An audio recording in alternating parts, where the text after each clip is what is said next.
siya because I feel that his sharing will be a good source for my own material when I share with you this talk. Sana marami tayong napulot sa talk ni Adrian. And I'd probably refer to that more. And obviously the talk is entitled Our Possessions. Again, we're on a journey. Again, brothers and sisters, we're on a journey. This morning we talk about our pattern, our way of life. And we liken our way of life, our pattern of life, we liken it to a vehicle, which would allow us to get to heaven better. Now, we'll talk about our possessions. And I would liken it to our provisions during the journey. Whenever we travel as a family, kami pong pamilya ko, yung mga anak ko, gusto-gusto po nilang magpabili sa akin ng mga chips. I'm sure yung mga young couples dito with their young boys and girls, yun yung gusto nila. Papa, gusto ko ng chips. Sure, sabi ko, walang problema. Bibili ako. However, I only have one condition for them. Walang ni isa sa inyo ang magbubukas ng isang bag of chippy na siya lang kakain. You have to share it.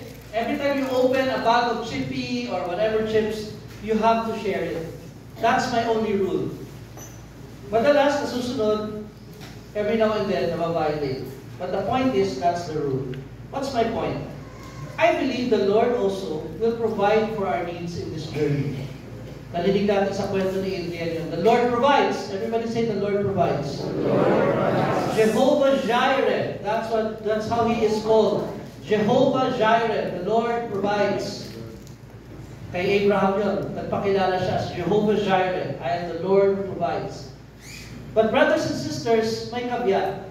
The Lord says, I will make sure you have everything that you need. You will not be in lack of anything. Sabi ng Panginoon. Isa lang ang condition. Share what you have. Share what you have. And that's why in our covenant, it says, we must support the life of the community with our material and financial resources. All this is simply to take responsibility for those the Lord has given us. To be a new family, members of the same body, brothers and sisters working together in this mission is entrusted to us as a people. Can everybody read the last sentence? We desire to put our lives into His hands completely and follow Him as a people wherever He may lead. Brothers and sisters, would you agree with me if I say the Lord can actually provide for us magically if He wants to? Yes. He doesn't have to force it through anyone, right? Yes. But why does He do that? Because He's forming a people. He's teaching us what it means to be family. And that's why community is community. Because the Lord wants to form a people among us. You know, I was talking to makausap ko kaninang umaga. Tinatanong na si Tita Marlene, dito. He asked me, alala niyo last year, sabi ko, magpapagawa akong bahay sa Antipolo. Wala pa rin po bahay. But I was saying na I was talking to some brothers and saying, mahirap kasi bro mahirap kasi yung, mag-ipon, parang this is all I have at this time. So, nag-aaral yung mga bata, medyo malaking tuition, ganyan. Ang hirap mag-down. And a brother said to me one, it was actually Raul Roncal and Jim Orbe, sabi nila, Bob, what you have is not all you have. Huh? What does that mean? Don't forget, you've got us. Ulitin mo ulit. You've got community. Ulitin ko ha. What you have is not all you have. Don't forget, you've got us. Of course, very quick si Jim to say, I'm not talking of the servants of the word. Yeah, because we don't have much. I'm talking of community in general. What we have is yours too. What community has is yours too. And we've experienced that. Nakita natin kay Adrian, the generosity of brothers and sisters.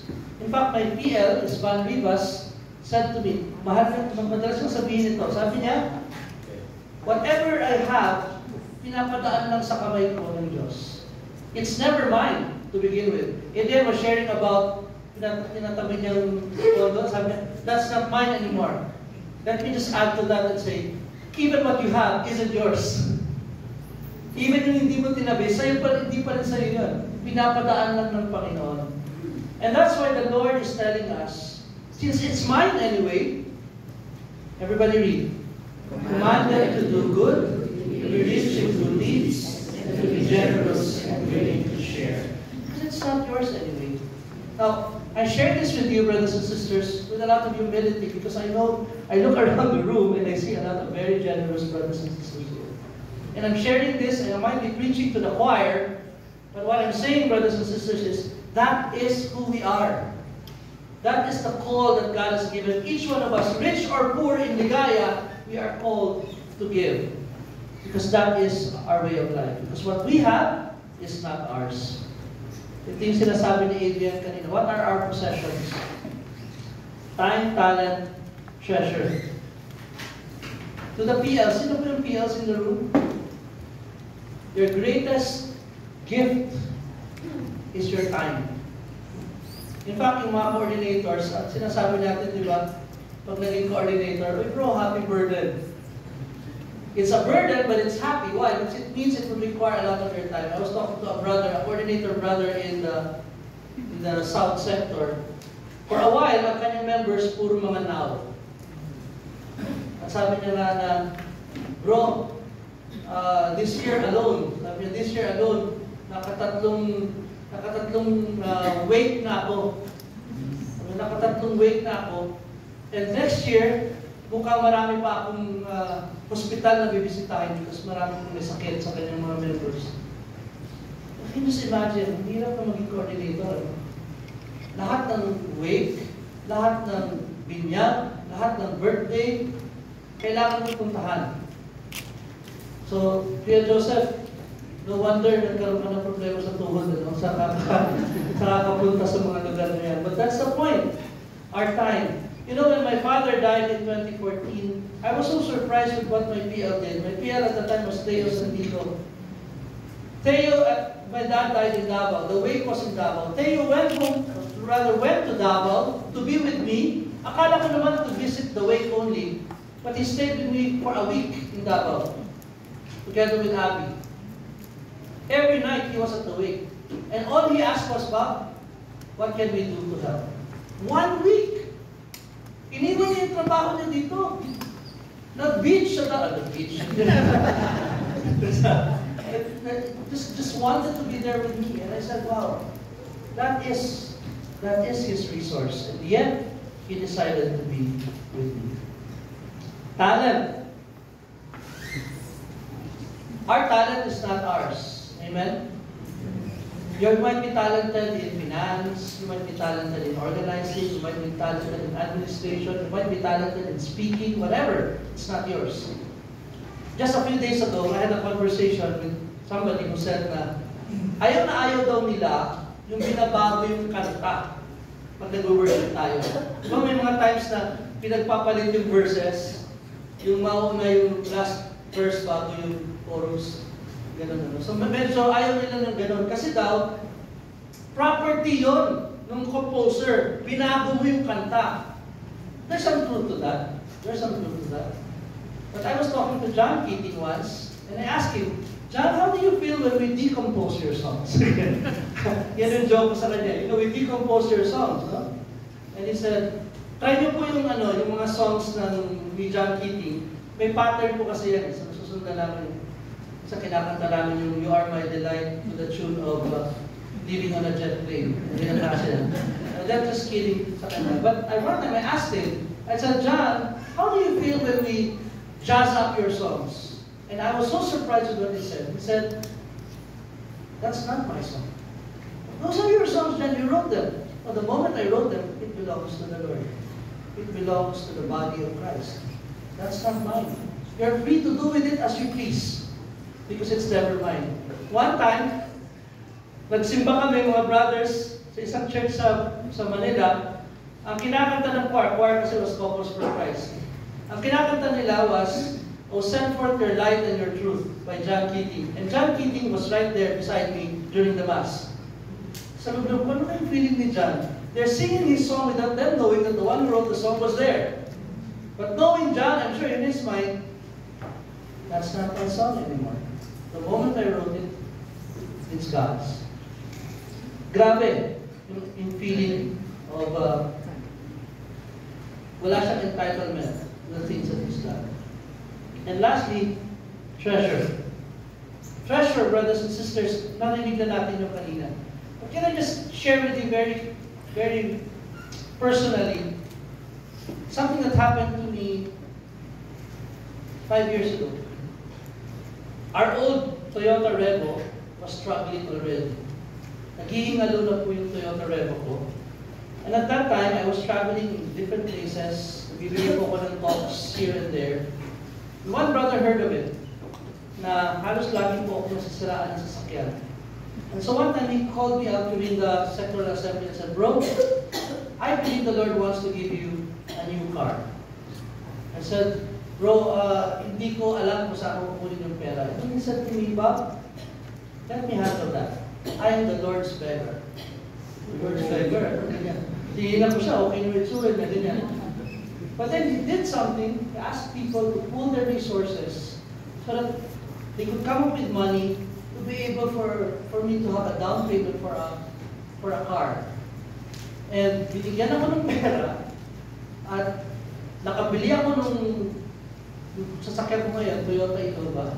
Nagkaroon ako ng pang down payment. And I asked him after nung down payment na nabili na yung car, sabi ko, "Bro, ano dito na yung kotse? Bro, tell me how much I should pay you a month." And I was so surprised. Sabi ko, "Bro, you don't have to pay me anything. That's from the Lord. That's from the Lord." And that's why the name of the car is JJ. Jehovah Jireh. And just last Thursday rather, I was in Makati at the Toyota Financials to get the title of the car. It's fully paid. God is good. Ibenta ko naman, palagay ko ng tubo. Kumita naman ako.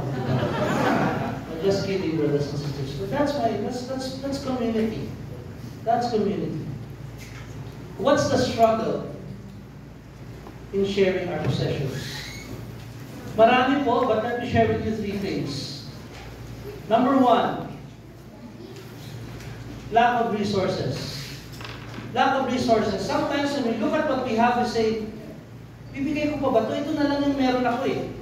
Remember the story of the boy in the feeding of the 5,000, right? Nung sinabi ni Jesus, feed them. Sabi niya sa mga disciples, feed them. What did the disciples say? "Lord, we have here 5 loaves and 2 fish. John 6 verse 9. "There's a young boy here with 5 barley loaves and 2 fish. And everybody read the last sentence. "But what good is that with this huge crowd?" Parang iniisip mo, ito lang ibibigay ko. Anong silbi nito? I only have this. Ibibigay pa ba ako kay Adrian? Ito lang yung meron ako. Believe me, brothers and sisters, there are times when I feel that way. If you compare what you can give to the other brother who can give more, you would say, may simple ba itong ibibigay ko? Ito lang. Kumpara sa ibibigay niya, mukhang nakakahiya naman, ito lang kaya kong ibigay. But brothers and sisters, we all know this. The Lord wants you to give anyway. In the story of the Bible, the little boy gave what he had, and the Lord multiplied it. And I think that's our story in community all the time. Kay maliit, kay malaki, basta nagbigay ka, gagamitin ng Panginoon para ma-bless yung pinagbigyan mo. And there are stories, countless stories. Hindi naman kaya isang brother lang ang magpasakay kay Adrian at kay Che, di ba? Sa transport. I'm sure iba-iba. Sabi nga niya, daming driver dito eh. That's the little they can offer for that day, and they offered it. So whatever you can give, the Lord will honor that. Kahit walang-wala ka na, ibigay mo pa rin. We have a sister in another district. She's from Tahanan. And the story goes that there was this one time, this was pandemic time, wala na siya talagang maibigay. Konti na lang yung kanyang pagkain, sila sa family. But she heard the kapitbahay, may 4 na anak na maliliit, walang gatas nun lang.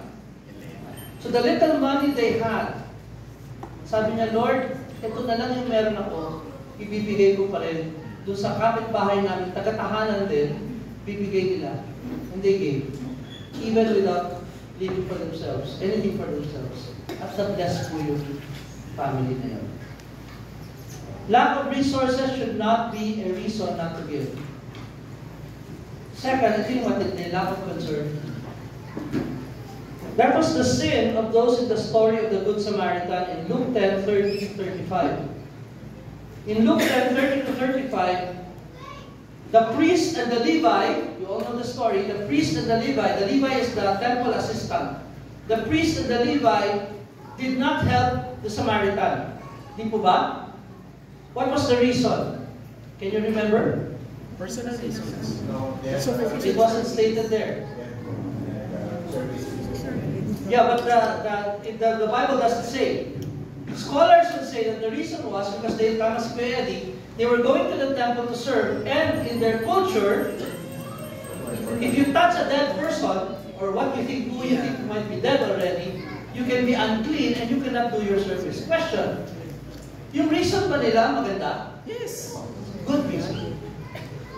It's a good reason, but not good enough in relation to what needed to be done in that situation. Compassion should prevail over that. But because they were more concerned, can I say it again? More concerned with this thing, they forgot this thing. Tayo naman, I'm sure nobody would admit to say that I didn't give because I didn't care. Except that I just cared for something more. Tama po ba? Yeah. It's not that we don't care, it's just that we care for something more. And that's why lack of concern here means putting God's concern more than our own concern. I am too busy, I have my own problems, I am preoccupied right now with the service. We cannot use that as an excuse. Last na po. Lack of faith. The story of Elijah and the widow. Remember the story from 1 Kings 17:15-16. Don't read it first. Don't read it first. Sorry. Wala ka. Anyway, Elijah was at that time in a time of famine in the land. Wala silang makain. But then the Lord told him, go to this widow in Zarephath, because there's a widow there who will feed you.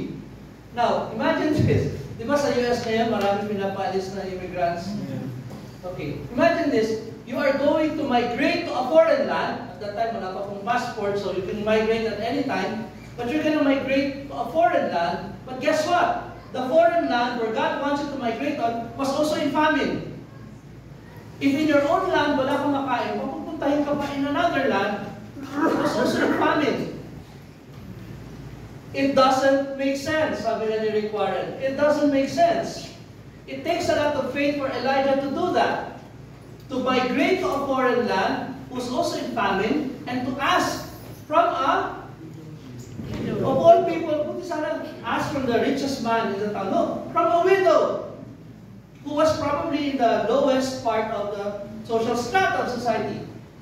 We talk so much about the faith of the widow, right? You know the story, diba? The widow gave him the little she had. But very few people talk about the faith of Elijah. To go to that place, a foreigner, and go to a widow and ask for food. At sabi pa ni Lord sa kanya, just go to that widow, approach that widow, and tell him, I told you to give to you the little she had left. Can you imagine that? Kapal ng mukha, no? Diba? Pupunta ka doon, sabi ni Lord, bigay mo daw sa akin yung pagkain mo. Ito na nga lang yung pagkain ko. Pagkatapos ito, mamamatay na kami ng anak ko. Ano sabi ng widow, right? Ano sabi ni Elijah? Pakainin mo muna ako. Okay lang yan. Si Lord na bahala.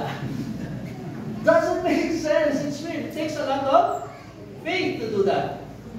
Pero ang kawirduhan nito, pumayag din yung widow. And the widow gave. And what did she say? She went away and did as Elijah had told her. So there was food every day for Elijah and for the woman and her family. And I repeat that line, brothers and sisters. There was food every day for Adrian and his family. I'm sorry, mali. There was food every day for Mario and his family. There was food every day for Miracel, and you could put your name there, brothers and sisters. Because that's also the promise of the Lord for each one of us in the community. You will not be in want. The Lord will provide. Jehovah Jireh. For the jar of flour was not used up, and the jug of oil did not run dry, in keeping with the word of the Lord. Sometimes we applaud the widow for giving to Elijah what she had left. But we forget that Elijah was bold enough to ask from the widow. Years ago, we were struggling. This was like 12 years ago or 14 years ago. We were struggling financially as a family when we heard a call in our district. One of our members, they had this premature birth ng anak nila, and the boy had to be placed on an incubator. Mahal pala yung incubator, ano? So, there was a call. And his brother and his wife were dear friends of mine. So, pray ako nun. Sabi ko, bibigay ba tayo? Sabi ko sa misis ko, bibigay ba tayo? Eh, medyo tayo mismo naghihirap eh. My wife, who's more spiritual than me, said, Bob, magbigay ka. Bob, magbigay ka. Nung sinabi ng misis ko yun, gusto ko nang bumigay. Kasi talagang desidido siya eh. We have to give. Mas naghihirap sila kaysa sa atin, magbigay tayo. So I remember giving the envelope to the brother. Bro, tulong namin sa inyo ni Jen. Ay, salamat, bro. Mahirap po to part with money that you had. It's like the flour of jar. You give it away. But Jehovah Jireh, Jehovah Jireh. I would be making it dramatic to say that right away the Lord provided. No. We suffered the consequence of our decision. Nagbigay ka, maghihirap ka for a while. But if you keep your faith, the Lord will provide. I remember 2 weeks after that time I gave, medyo running low on funds sa kami nun. We were a young couple, and we were running low on funds. I was giving a retreat in Baguio City, and in the middle of the retreat, I was praying, Lord, katapos ng retreat na to, parang kami nung widow. Katapos ng retreat na to, I'm gonna go home to my family and die. This is all we had then. And then suddenly, tumawag sa akin si Jen, sabi niya, Bob, due na ba yung royalty mo sa mga books mo? Sabi, hindi. 3 months from now pa yan. Ay, kasi may natanggap tayong check dito sa bahay from your publisher giving you yung royalties mo, kasi hindi ko po pinakolect yung royalties ko. Yung royalties mo for the last 6 months na hindi mo pinakolekta, eto na daw. Inisa na lang nila. Lump sum. You know, when I checked the amount, it was exactly what we needed at the time. The flour, the jar of flour was not used up, and the jug of oil did not run dry. That is the covenant of the Lord to His Ligaya. I will provide for you, but share. Provide for those around you. There's this one, if you check your reflection guide for the 5th week, may sentence na ganito. Not by blood, but by God's Spirit.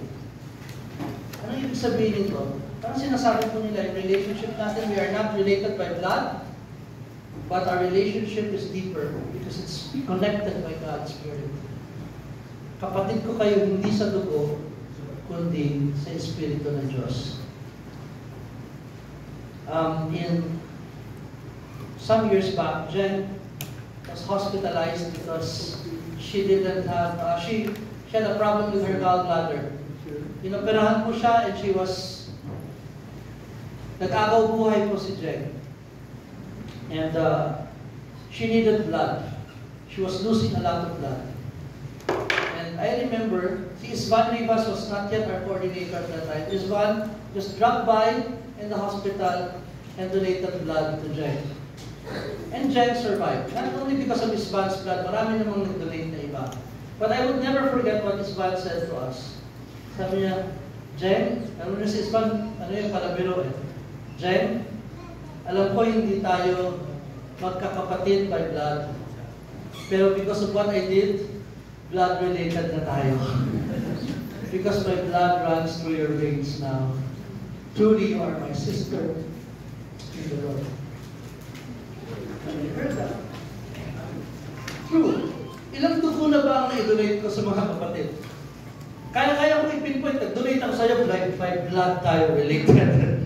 I could do that. But I'm sharing this with you, brothers and sisters, because I realize magkadugo tayo because Jesus' blood runs through our veins.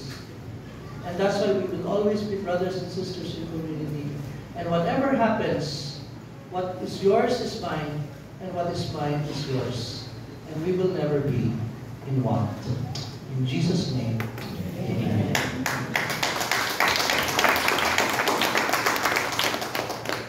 Reflection time.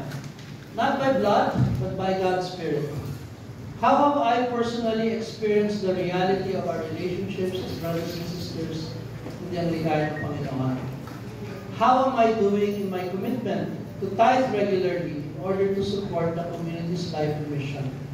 How can I grow further in sharing my financial and material resources to contribute to those in need to support God's work? Okay? So, this is your reflection time. Meron po kung kasunod yan, but this is optional if you have the time. Okay? Papasok na po kasi tayo sa discernment. No? This is the culminating talk for today. Tomorrow, we will already make some decisions in relation to renewing our covenant. So, if you have the time po, during the time of reflection, you could go through this. Discernment means carefully sifting and weighing the reasons why one option is better or even the best among other options. At this stage of the review and discernment process, presumably, I am already in a good place to finally decide whether to renew my covenant or not. Whether to renew my covenant or my covenant as a covenanted member or renew my commitment as an underway member. I will write my personal reasons why I will renew or accept the covenant. And if I have another decision, I will also write my reasons why. If I am not yet ready to decide, I will resolve to spend the remaining weeks for the FOC to arrive at a decision. Brothers and sisters, this is the main reflection. So, picturean nyo lang po. And then if you have the time, since we have an hour to do this, please go to this. Okay? Pinadala nyo rin yung law. So they have it also. Time check lang.